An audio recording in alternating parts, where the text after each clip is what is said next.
இப்போ நீங்க உங்களையே ஒரு கேள்வி கேட்டுக்கோங்க. நீங்க எங்க இருக்கீங்க? அதாவது உங்க நினைவுகள், உங்க ஆளுமை, உலகத்தை நீங்க பார்க்கிற விதம் இதெல்லாம் எங்க உருவாகுது? ஹம் உடனே எல்லாரும் தலைய தொட்டு என்னோட மூளைக்குள்ள தான் எல்லாம் இருக்கு அப்படின்னு சொல்வீங்க, சரியா? ஆமா. அப்படிதானே நாமெல்லாம் காலங்காலமா நம்பிட்டு இருக்கோம்.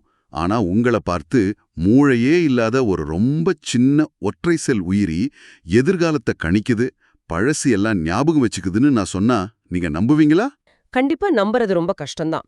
ஆனா இந்த ஆழமான தேடல்ல நாம பார்க்க போற விஷயங்கள் நனவு நிலை, அதாவது கான்ஷியஸ்னஸ் பத்தி நாம இத்தனை நாளா கட்டி வச்சிருந்த அத்தனை அடிப்படை நம்பிக்கைகளையும் சுக்கு நூறா உடைக்க போகுது.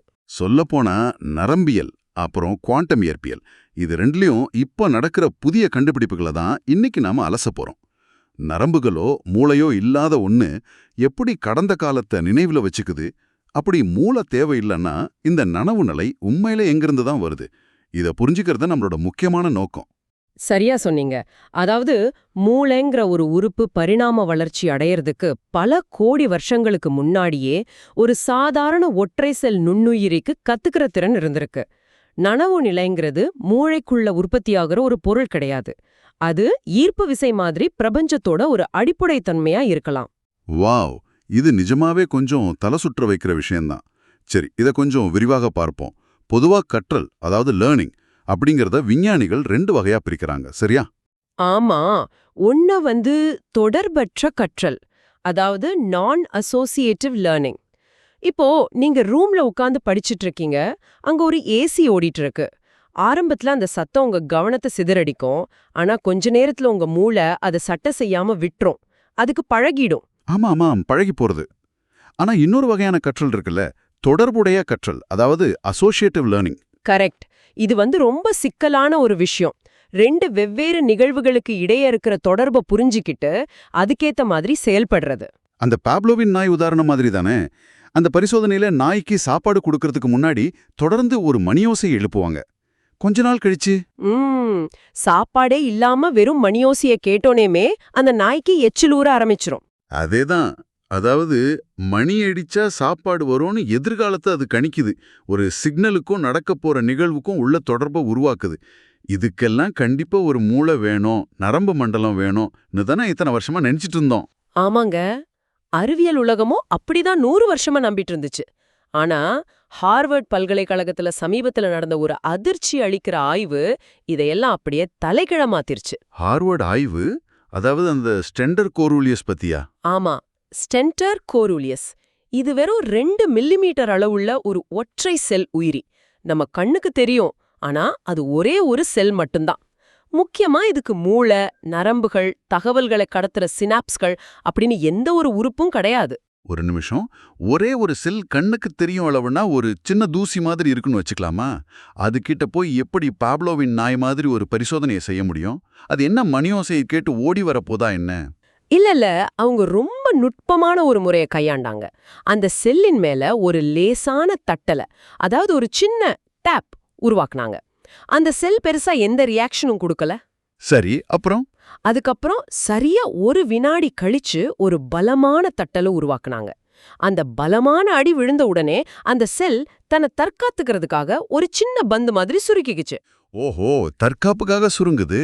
ஆமா, இதே மாதிரி முதல்ல லேசான தட்டல், அடுத்து 1 வினாடி இடைவெளியில பலமான தட்டல்னு தொடர்ந்து பல முறை ட்ரைனிங் கொடுத்தாங்க. இங்கதான் எனக்கு ஒரு சந்தேகம் வருது. இது வெறும் இயற்பியல் ரீதியான ஒரு ரிஃப்ளெக்ஸா இருக்கலாமே. அந்த தொட்டார்ச்சினிங்கி செடியை தொட்டா சுருங்குமே, அது மாதிரி. இதை கொண்டு அது கத்துக்கிச்சுன்னு எப்படி சொல்ல முடியும்? தொட்ட உடனே சுருங்குறது ரிஃப்ளெக்ஸ் தான், நீங்க சொல்றது சரி. ஆனா சில முறை இப்படி தொடர்ந்து செஞ்ச பிறகு என்ன நடந்துச்சு தெரியுமா? அந்த லேசான தட்டலை உணர்ந்த உடனே அந்த ஒற்றை செல் தன்னை பந்து மாதிரி சுருக்கிக்க ஆரம்பிச்சிடுச்சு. நிஜமாவா? அதாவது அடுத்த வினாடியில ஒரு பலமான அடி விழப்போகுதுங்கிறத அது முன்கூட்டியே தெரிஞ்சுக்கிட்டு தற்காத்துக்குதா? எக்ஸாக்ட்லி, அதான் இங்க விஷயமே. இது லாஜிக்காவே இடிக்குதே. மூளையே இல்லாத ஒண்ணு எப்படி எதிர்காலத்தை கணிக்கும்? ஏன்னா நினைவுத்திறன் சேமிக்கப்படுறதுக்கு ஒரு ஹார்ட்வேர் வேணாமா? ஒரு மெமரி சிப் மாதிரி அந்த தகவலை பிடிச்சு வைக்க ஒரு அமைப்பு இருக்கணுமே. அந்த ஹார்ட்வேர் நியூரான்கள் கிடையாதுங்க. மாறா செல்லுக்குள்ள இருக்கிற கால்சியம் அளவுகள் தான் உயிரியலாளர்கள் சொல்றாங்க. இத நரம்புகள் இல்லாத கற்றல், அதாவது அன்யூரல் லேர்னிங் அப்படின்னு சொல்றாங்க. கால்சியம் மூலமா கத்துக்கிறதா? அது எப்படி வேலை செய்யுது? ஒவ்வொரு முறையும் அந்த செல்லை தட்டும்போது செல்லுக்குள்ள இருக்கிற கால்சியம் அயனிகள் பெருமளவுல உள்ள நுழையுது. பொதுவா இந்த அயனிகள் உடனே வெளியேறிரும். ஆனா தொடர்ந்து தட்டப்படும்போது கால்சியம் அயனிகள் உள்ள சேர்ந்து ஒரு விதமான ரசாயன நினைவா ஒரு கெமிக்கல் மெமரியா மாறுது. ஓ, ஒரு அபாக்கஸ் கருவியில மணிகளை நகர்த்தி எண்ணுவோமே, அது மாதிரி சொல்றீங்களா? மிக சரியான ஒப்பீடு. அதே மாதிரிதான் இந்த கால்சியம் அளவுகள் அந்த செல்லுக்குள்ள ஒரு டைமரா செயல்பட்டு அடுத்த அடி எப்போ விழும்னு முன்கூட்டியே கணிக்க வைக்குது. அடங்கப்பா, மூளைக்கு பதிலா கால்சியம் ஒரு மெமரி கார்டு மாதிரி செயல்படுதுங்கிறது பெரிய ஆச்சரியம்தான். ஆனா இது அப்படியே அடுத்த கட்டத்துக்கு எடுத்துட்டு போனா, ஒரு முழு ஒற்றை செல்லால மூளை இல்லாம இதை செய்ய முடியுதுன்னா, அந்த செல்லுக்குள்ள இருக்கிற சின்ன சின்ன பாகங்களால என்ன செய்ய முடியும்? அங்கதான் நாம மரபணு ஒழுங்குமுறை நெட்வொர்க்குகளை, அதாவது ஜீன் ரெகுலேட்டரி நெட்வொர்க்ஸை பத்தி பார்க்கணும்.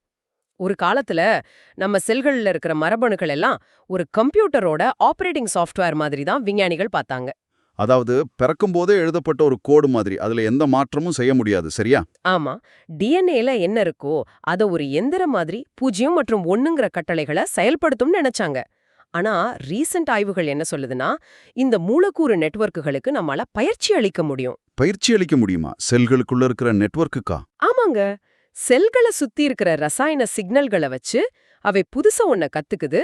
விஞ்ஞானிகள் தொடர்ந்து சில குறிப்பிட்ட ரசாயன சமிகைகளை அனுப்பி பயிற்சி கொடுத்தாங்க. ஒரு கட்டத்துல எந்த பாதிப்பும் இல்லாத ஒரு சாதாரண பொருளை கொடுத்தாலும். இருங்க, நான் கெஸ் பண்றேன். ஒரு சக்தி வாய்ந்த மருந்தை கொடுத்தா அந்த மூலக்கூறுகள் இப்படி ரியாக்ட் பண்ணுமோ, அதே மாதிரி ரியாக்ட் பண்ணுச்சா? துல்லியமா சொன்னீங்க, அதேதான் நடந்துச்சு. வாவ், இங்க தான் விஷயம் ரொம்ப சுவாரஸ்யமா மாறுது. மனிதர்களுக்கு நடக்கிற பிளாசிபோ எஃபெக்ட் மாதிரி மூலக்கூறு அளவுலயே ஒரு பிளாசிபோ விளைவு நடக்குது. அப்போ நம்ம உடம்போட அடிப்படை சாஃப்ட்வேர் தன்னைத்தானே அப்டேட் செய்துக்குதா? அப்படிதான் சொல்லணும். ஆனா இது பாரம்பரிய டார்வினிய பரிணாம வளர்ச்சி கோட்பாட்டோட முரண்படுது. ஆமா, டார்வின் கோட்பாடு படி மாற்றங்கள் பல தலைமுறைகளா நடக்கணும்ல. கரெக்ட். ஆனா இங்க ஒரே தலைமுறையில ஒரு மூலக்கூறு தான் அனுபவங்களை நினைவுல வச்சுக்குது. அப்போ அந்த நீண்ட கால நினைவு எங்கதான் இருக்கு? அது வெறும் ரசாயனம் மட்டும்தானா? இத விளக்குறதுல அறிவியலுக்கு பெரிய சிக்கல் இருக்கு. அப்போ சினாப்ஸ்கள்ல தகவல் இல்ல.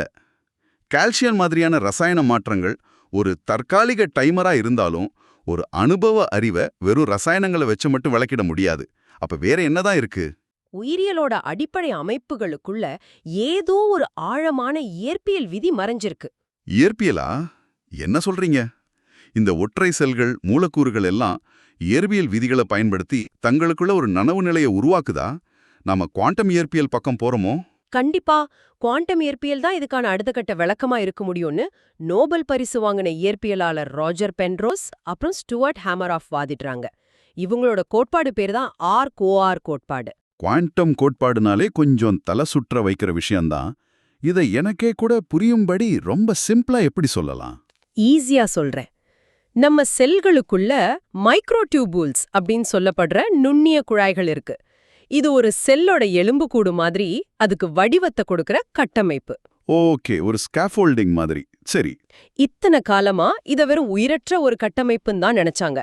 ஆனா ராஜர் பென்ரோஸ் என்ன சொல்றாருன்னா, இந்த மைக்ரோடியூபியூல்ஸ் வெறும் எலும்புக்கூடு இல்ல, அது ஒவ்வொன்னும் உயிரியல் குவாண்டம் கம்ப்யூட்டர்கள் அப்படின்றாரு.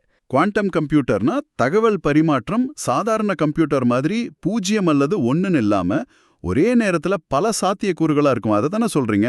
மிகச்சரி. அத குவாண்டம் சூப்பர்பொசிஷன்னு சொல்வாங்க. இவங்களோட தியோரி படி நனவு நிலைங்கிறது நியூரான்கள் பேசிக்கிறதால உருவாகல, இந்த மைக்ரோடியூபியூல்ஸ்குள்ள நடக்கிற குவாண்டம் நிலைகளின் சரிவு மூலமா தான் நனவு நிலை உருவாகுது. குவாண்டம் நிலைகளின் சரிவு, இது கொஞ்சம் டெக்னிக்கலா இருக்கு. நான் இதை இப்படி புரிஞ்சிக்க முயற்சிக்கிறேன். நான் ஒரு நாணயத்தை காத்துல சுண்டி விடுறேன். அது காத்துல சுழலும் போது அது பூவாவும் இருக்கலாம், தலையாவும் இருக்கலாம். சரி. அந்த 2 சாத்தியக்கூறுகளும் கலந்த ஒரு தெளிவற்ற நிலையில அது சுழலுது. அதுதான் குவாண்டம் சூப்பர் பொசிஷன். ஆனா அந்த நாணயம் தரையில விழுந்து ஒரு முடிவுக்கு வரும்போது தலை அப்படின்ற ஒரு யதார்த்தம் உறுதியாகுது. அந்த நாணயம் தரையில விழும் அந்த ஒரு மைக்ரோ வினாடியை தான் நீங்க நிலைகளின் சரிவு அப்படின்னு சொல்றீங்களா? அற்புதம். ரொம்ப சரியான உதாரணம். பல சாத்தியக்கூறுகள் சுழன்றுகிட்டு இருக்கும்போது ஒரு குறிப்பிட்ட வினாடியில அது ஒரு ஒற்றை யதார்த்தமா சரிந்து விழுது. அந்த நாணயம் தரையில விழும் ஒவ்வொரு வினாடியும் மூளைக்குள்ள இருக்கிற கோடிக்கணக்கான மைக்ரோ டியூபியூல்ஸ்ல நடக்கும்போது அங்க ஒரு நனவு நிலை உதிக்குது.